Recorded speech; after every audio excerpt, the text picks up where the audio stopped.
Hello, I'm FYX Toycat and welcome back to some Minecraft update news videos. So today we have a brand new update that is available for both Minecraft Bedrock and Java. It's called the 1.16.20 update, and usually when you see an update like this, it's just going to be some bug fixes, but this one literally brings a brand new mob. It brings several brand new changes to blocks that are pretty important for Bedrock, and interestingly enough, it has the most important bug fix we've ever seen in the game, and that is something I have to talk about before, but before we can do all of that, I really need to mention that did you know this is called the 1.16.20 update on Bedrock, despite the fact that yesterday we got the 1.16.2 update on Java, and it really took me a while to work out why are these updates named so bizarrely, and then I realized, oh, it's because every single Bedrock update is named the something.0 update, whereas Java just goes with the full name. So for instance, the 1.16 update was 1.16.0 for Bedrock, the 1.16.1 update on Java was 1.16.10 for Bedrock, so this is the 1.16.20 update because I guess they want to differentiate version numbers the tiniest bit while still making it clear that it is very much the same thing, which is confusing to say because they're keeping update names the same by keeping them different, but whatever, let's dive in the video, let's talk about what is in this update because I'm interested beyond just,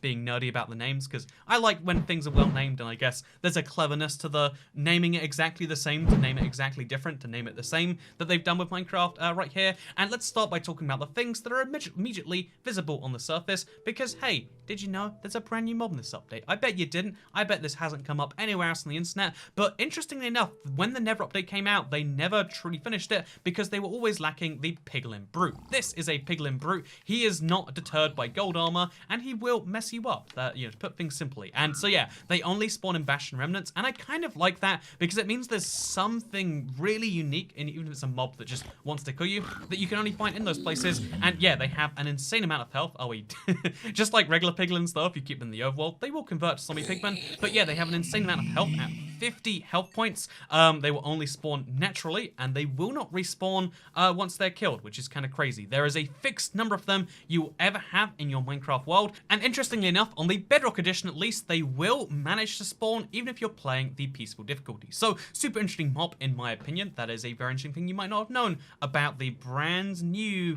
Bedrock edition Piglin Brutes. And yeah, they also have a new spawn egg, and that's the only things that are listed are as official additions in this update. It's just, oh yeah, there's a Piglin Brute, and that's kind of nice by itself. You might enjoy that, but it's worth mentioning a lot of things which were in the original Java 1.16 update that should have been on Bedrock but couldn't be added for time have finally been added. Because again, when it comes to Bedrock, when it comes to Java, it's kind of hard to add certain things. So let me talk about right now one of the biggest small changes that I really like is that they made it so walls would connect to far more things in the Java 1.16 at the same time as making walls good. They made them connect to glass, as you can see, and they made it connect to trapdoors. This didn't work until just now. As you can see, you can now, as of 1.16.20, connect your trapdoor, or you can connect whatever to a wall. It's really nice in my opinion. Also in this update, again, this is something I always felt was off, but I just assumed like maybe it's meant to be that way. Nope.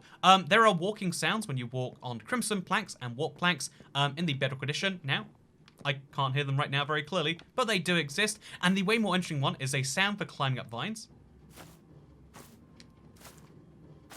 and for climbing down vines. They're very, very interesting sounds, as you can see. We've got them right here as well. It's a interesting way to make it just feel a little bit more interesting than just like, oh, it's a magical ladder that appears from nowhere. I like it a lot. Maybe you disagree, and maybe you don't like the walking on wood sounds. I definitely think that Java has a lot of weird sounds that I kind of like on Bedrock, like for jumping over stuff, but maybe you don't. Maybe you hate that. I don't know. That's your decision to make, man. But let's talk about other things that they've fixed in this update that are really just bringing features back, I would argue. Because the Soul Campfire now emits the correct light level of 10.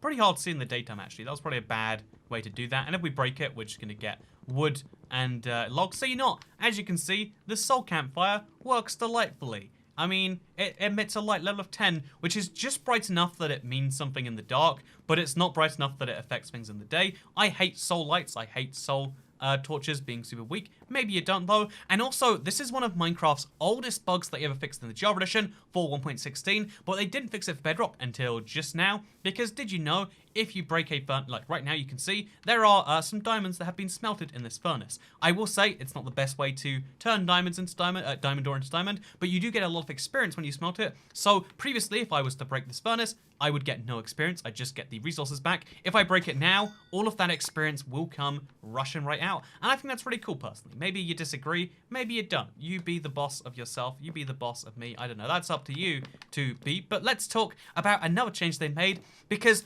all those changes so far have been largely positive. Who doesn't love getting their charcoal back? Who doesn't love, making little sounds when they walk on crimson planks? Oh, it's a very small sound, so small that you probably don't even care or notice, unless you're looking for it, so that's nice. But like, they're all changes that are great, but one that I don't like, beyond the fact that they fixed it, is the fact that if you throw, say, a netherite pickaxe onto lava, it no longer bounces. You know, bouncing netherite pants, my favorite thing about the world, I would argue, it's gone now, because instead, things just kind of awkwardly float, as you can see. I don't know how to feel about it. I guess vaguely positive. Yay! Just see that? It floats just like on Java. It's technically parity, and I guess it's the downside of parity. Like, sometimes they choose the wrong version of Minecraft to have the parity for, because personally, again, it's kind of cool. There is a gracefulness to throwing things and having it like slide across the lava, and it makes more sense from a survival perspective because it's easier to get.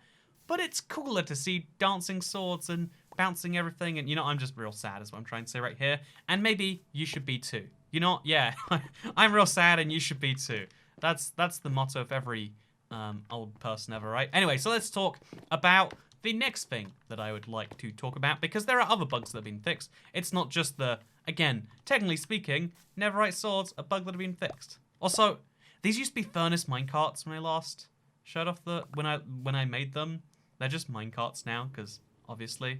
That's so sad. This is 3 years later, I'm just realizing this. But let's talk about the rest of this update from inside my furnace room, which I still think is a rather dumb, but rather cool little system. But yeah, let's show you off the rest of the changes. Because usually bug fixes are pretty boring, uninteresting things, but in the case of this update, it's fixed the most important bug in Minecraft history, because if you left no spaces between execute at S and then a bunch of, tildes, then what you could actually do is execute any command in Minecraft in survival. It was insane, and let me show you something you could do in 1.16.10. Right now, I am in a survival world. As you can see, there is no creative flag triggered, but if I type execute at S and then game mode self, using no spaces in between the things, for some reason there is a bug where no spaces allowed it to, just work entirely fine. Now when I go back to that same settings menu, as you can see, creative is allowed. To take this to the more extreme level, the fastest speedrun you can do in Minecraft is now possible. Because there is a category of Minecraft speedruns called the random seed glitch category, where as long as you're using a random seed, you can use as many glitches as you like. It's also true for set seed, but it's more impressive right here. So random seed glitch, I'm starting a brand new world right now. How long do you think it takes me to beat the game? It's gonna be a real hard one. I mean, the current record is about 5 to 10 minutes. It's a long time. How long is it with the execute asset at S bug? Well, I mean, again, being able to play creative makes beating Minecraft but easier, but even more impressively than that, all you have to do, even though I'm using the controller right here and it will be slightly slow, all we're going to have to do is as soon as the world loads up, just go, oh yeah, let's put an end portal below us as soon as we're in the end. End portal again. That is the end credits, literally 3 seconds after spawning. And yeah, Minecraft's fastest random seed glitch speedrun was possible yesterday and any day before that. And I didn't want to share it because I think it's something that is very harmful. And I'm glad that it's fixed. But yeah, let's go through the rest of these changes, because as you can see, the 1.16.20 update, just to really show you that and drive that point home, here is the 1.16.2 update for Java.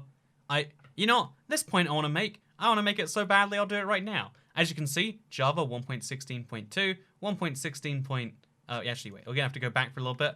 1.16, released candidate, there we go. Nice and simple, easy stuff.